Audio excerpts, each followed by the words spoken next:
estender aqui, eu já vou direto com o repórter Vinícius Rangel, que está ao lado do doutor Alexandre, delegado.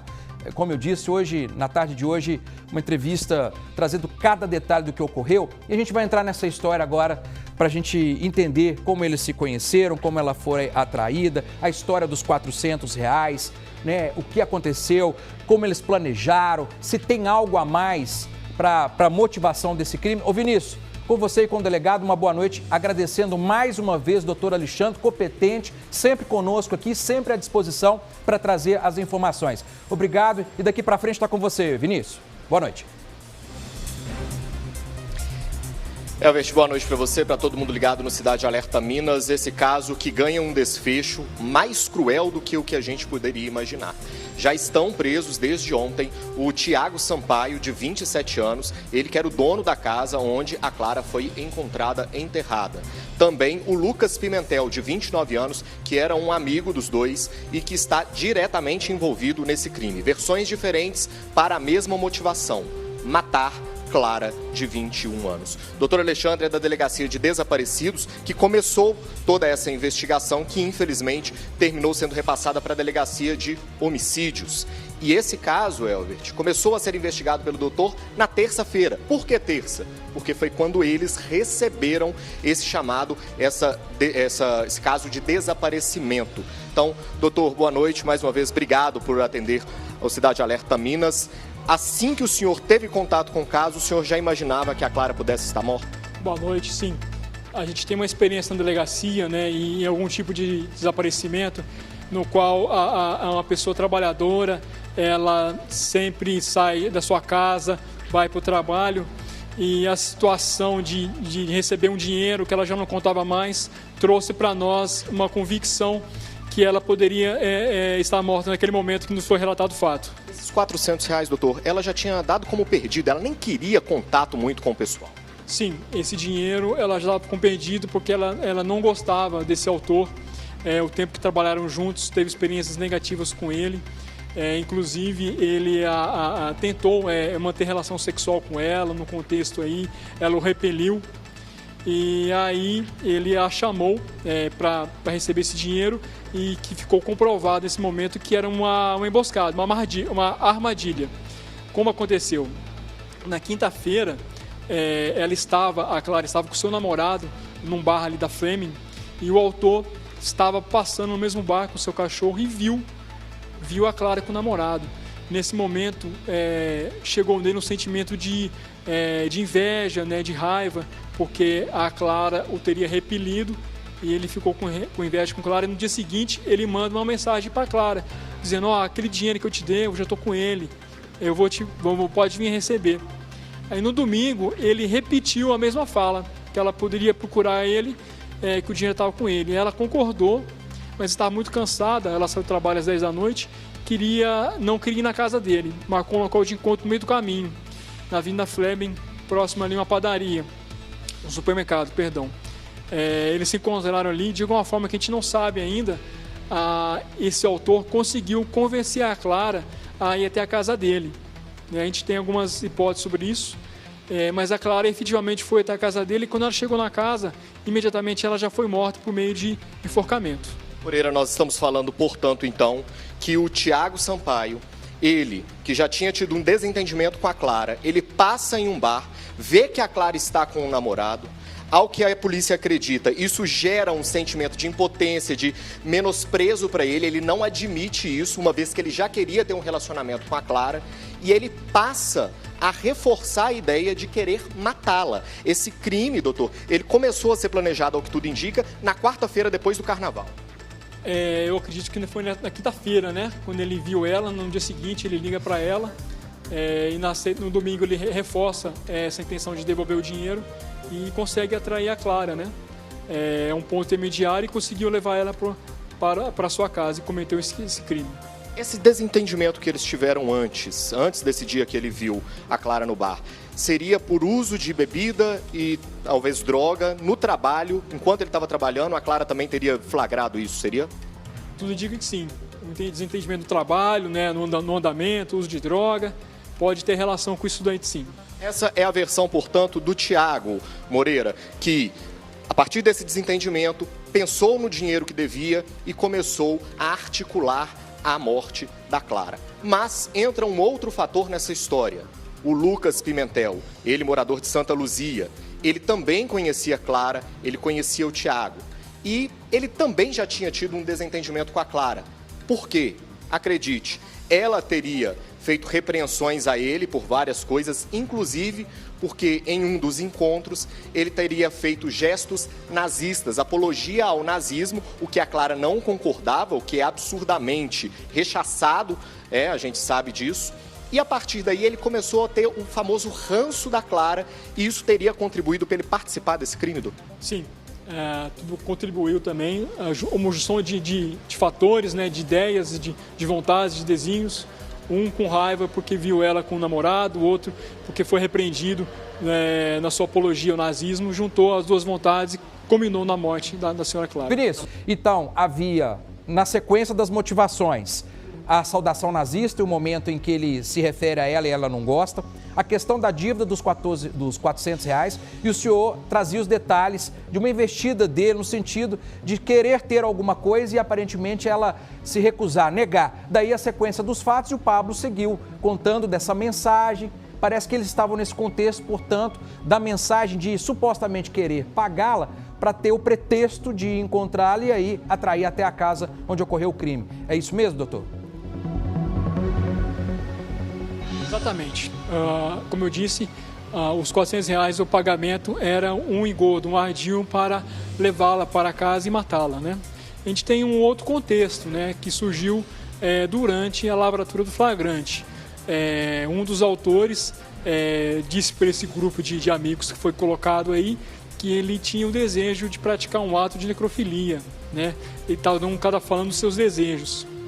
E a gente acredita que o pano de fundo é justamente esse. Queriam atrair a Clara para casa, matá-la e consumar esse desejo. Elvert, nós estamos falando, portanto, de o desejo de matar a Clara e várias narrativas para o que a polícia acredita, no fundo, para que os dois autores pudessem ter relações sexuais com a Clara depois de morta. O Tiago já tinha um desejo, já tinha feito investidas com a Clara antes, ela teria negado, inclusive em um dia que ele pediu para dormir na casa dela, porque estava cansado, ela teria falado, olha, você vai dormir no outro quarto, e aí ele até desistiu.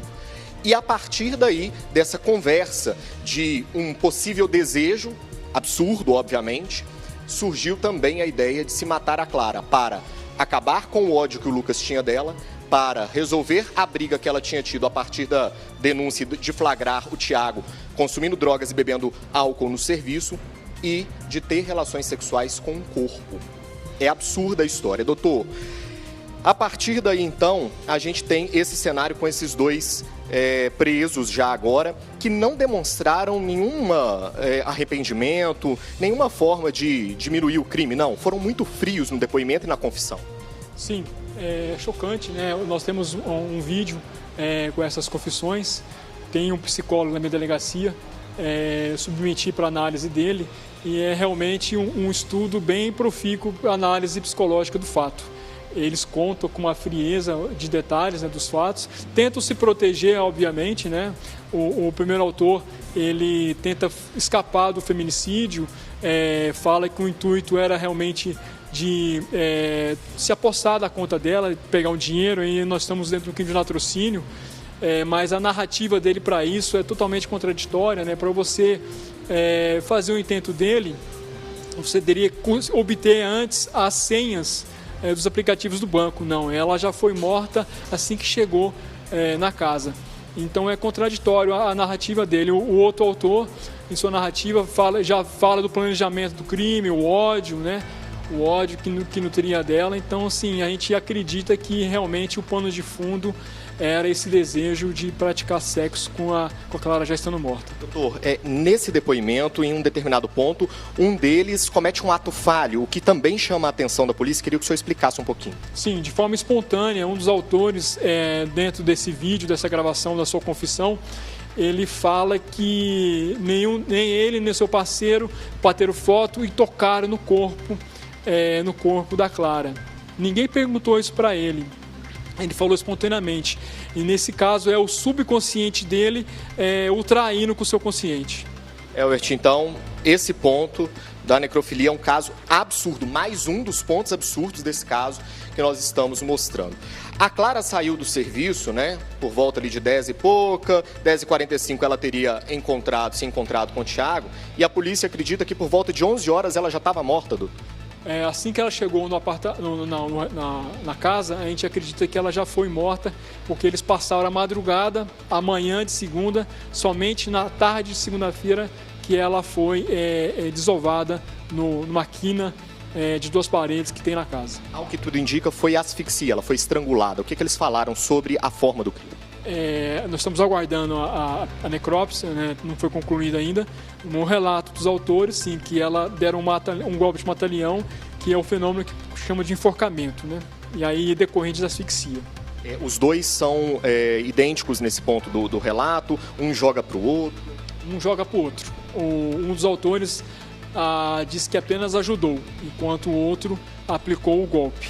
Moreira, nós estamos falando de uma morte, então, na noite, praticamente madrugada de domingo para segunda-feira, e o corpo sendo enterrado somente na tarde da segunda-feira. Doutor, eles mesmo que tiveram a ideia de colocar o corpo ali, por que motivou eles disseram? Era o único ponto da edícula, da kitnet, que havia a disponibilidade de fazer e de colocar um corpo ali, porque ali tinha uma terra, uma junção de 2 paredes, uma quina, forma um triângulo aberto. E eles tiraram a terra, colocaram o corpo ali comprimido e jogaram a terra por cima. Obviamente, com a decomposição do corpo, foi estufando, aí o corpo ficou aparente sobre a terra. Aí o autor tirou a terra, à frente da sua casa tem uma construção, ele pega uns entulhos e um cimento e aí ele recobre o corpo com os entulhos e o cimento. A crença de que não seria descoberto. Sim, ele já estava planejando também evadir do imóvel, né? E na crença que não seria descoberto, exatamente. Nós lembramos, Moreira, que o Thiago, ele é natural de Salvador. Ele veio para Belo Horizonte cerca de 6 meses, as investigações estão em curso, mas parece que ele tinha uma dificuldade, um vício muito grande em drogas lá. Veio morar com uma tia aqui em Belo Horizonte, morou com ela, mas também estava dando problema, dificuldade para essa tia, que mora perto lá da residência, se mudou, alugou essa kitnet há 2 meses e estava morando lá. Doutor, a partir do momento que esse corpo está lá, os autores eles ficam na casa, eles convivem naturalmente. Depois, o segundo autor, que é o Lucas no caso, ele inclusive volta para casa para o seu convívio familiar. Sim, antes eles destruíram algumas provas, né, as roupas dela e o celular. Volta para o familiar e ele um dos autores, começa a conversar com um amigo que atualmente reside em outro estado, no intuito de sair e morar com ele, oferta de emprego, que ele estava querendo realmente evadir da cidade de Belo Horizonte. O Lucas voltou para casa, na cidade de Santa Luzia, ele tem 5 filhos, para o convívio da esposa, como se absolutamente nada tivesse acontecido. O Thiago ficou na casa onde a Clara havia sido enterrada, dormindo normalmente. E foi aí que a polícia chega lá e começa a desconfiar que algo estava errado, principalmente a partir do cheiro que chamou a atenção do investigador, doutor. Sim, logo na entrada do imóvel, né, porque o corpo estava rente à parede que faz divisa com o calçamento, tem uma janela superior, o cheiro estava exalando, a gente percebeu que havia uma pessoa dentro da casa, chamamos, polícia abre a porta, a pessoa se fingiu de desentendido, não abriu a porta, aí eu autorizei o arrombamento do imóvel e conseguimos localizar esse autor e o corpo. E, nesse momento ele chegou a negar na primeira hora? Negou, falou que inicialmente que apenas enterrou o corpo ali, disse que quem teria matado seria o seu comparsa, que ao final foi preso também na cidade citada por você, Santa Luzia. E aí depois, no decorrer das entrevistas, do interrogatório, ele admitiu que tem participação direta na morte também. Ele chegou a resistir à prisão? Como é que foi esse momento? Houve uma resistência, sim. Ele resistiu da sua forma ali, né, tentando evitar ser abordado. Aí a equipe usou dos meios necessários para o contê-lo. Doutor, a partir desse momento, então, a polícia faz buscas. Nós tivemos uma terceira pessoa que foi trazida para a delegacia, mas não ficou configurado diretamente que ela estava envolvida, embora a investigação ainda continue. Essa terceira pessoa foi citada por esses autores, como estava presente no momento da execução. Foi conduzido à delegacia e deu sua versão, negou o fato, apresentou provas, um álibi, uma testemunha, corroborou que ele não estava no momento em que Clara foi morta. Ele esteve antes e depois. E não percebeu nada de diferente na casa? Admitiu que estava sentindo um cheiro estranho da casa, porque é inegável, né? Da rua já dava para sentir, né? Admitiu que estava sentindo um cheiro estranho, perguntou e teve uma resposta evasiva dos seus amigos. Doutor, drogas, álcool no contexto desse crime estão diretamente presentes? Sim, estão presentes e se a gente analisar esses atos de necrofilia, tudo faz sentido. Até a psicologia, a ciência também coloca essa relação, esses fatos. É um desinibidor, a pessoa acaba perdendo, às vezes, até a consciência do que é normal, do que é plausível. Se ela tinha esse desejo, o álcool e as drogas, eles provocam essa desinibição e dá coragem de praticar o ato. Doutor, o Tiago tinha esse problema de drogas, o Lucas, essas apologias, possíveis apologias ao nazismo, mas os dois eram homens acima de qualquer suspeito? Sem antecedentes criminais, um deles existiam ocorrências, né, que vinculam a prática de crime, inclusive de abuso sexual contra sua esposa, mas ainda em apuração, né, são pessoas que trabalhavam, né, assim como a Clara, na região dos bares da Fleming, tem a sua vida, a sua família, né? E assim, a princípio, alheio a qualquer suspeita. O doutor falava aqui mais cedo, Moreira, e chamou muita atenção, porque como é um lugar de fato conhecido, né? Eram pessoas do convívio. Às vezes a gente mesmo já frequentou algum daqueles bares ali, restaurantes que eles estavam inseridos nesse contexto e se passando como pessoas comuns, mas que por trás uma mente extremamente perversa, uma crueldade sem limites, sem tamanho, que acharam nessa oportunidade a forma de colocar tudo isso em prática. Pois não? Mais uma vez eu vou interrompê-lo, porque ainda assim temos os detalhes de como as coisas aconteceram, a participação de cada um, o envolvimento, o plano, as motivações. A gente já tinha, né, essa percepção de que era para muito além da história dos R$400. E eu gostaria que o delegado tocasse num ponto, para eu, na sequência, eu chamar a entrevista da melhor amiga, talvez, da Clara e do namorado dela, delegado. Nós temos a entrevista dos dois e eles contam que também tiveram essa percepção. E é isso que eu quero falar com o senhor. Não tem essa história de ficar esperando 24 horas de uma pessoa desaparecer para fazer a denúncia, para pedir a ajuda da polícia, para começar a procurar ou começar uma investigação. E talvez isso tenha sido o ponto principal, determinante para a polícia conseguir agir tão rapidamente e desvendar o caso principal, prender quem está envolvido, hein, delegado? Não tem que ficar esperando 24 horas não é isso? Exatamente. 24 horas é uma lenda urbana. O familiar, qualquer familiar perdeu o contato no celular, mensagem com o seu ente querido, faça o boletim de ocorrência virtual ou procure uma delegacia e registre o desaparecimento. Isso é importante porque já vai alertar as forças de segurança, Polícia Civil, Polícia Militar. A nossa delegacia, em par e passo, tem uma forma de atuação muito rápida. Nós já temos alguns casos apresentados aqui que nós, assim que tomamos conhecimento, agimos e localizamos as pessoas, tanto vivas como mortas, né? E a gente já dá uma satisfação para a família, né? Não vai ficar esse eterno luto aí. Então, assim, é muito importante as pessoas mentalizarem isso. A pessoa desapareceu, perdeu o contato, imediatamente faz o boletim de ocorrência. Doutor, eu gostaria de fazer uma pergunta ao senhor, com base na entrevista da amiga da Clara. Ela foi a única que conseguiu conversar com ele, falar com ele, trocar mensagens. Ele só respondeu, o Tiago só respondeu a ela. O senhor acredita que se ela tivesse ido à casa, ela poderia ser mais uma vítima nessa história?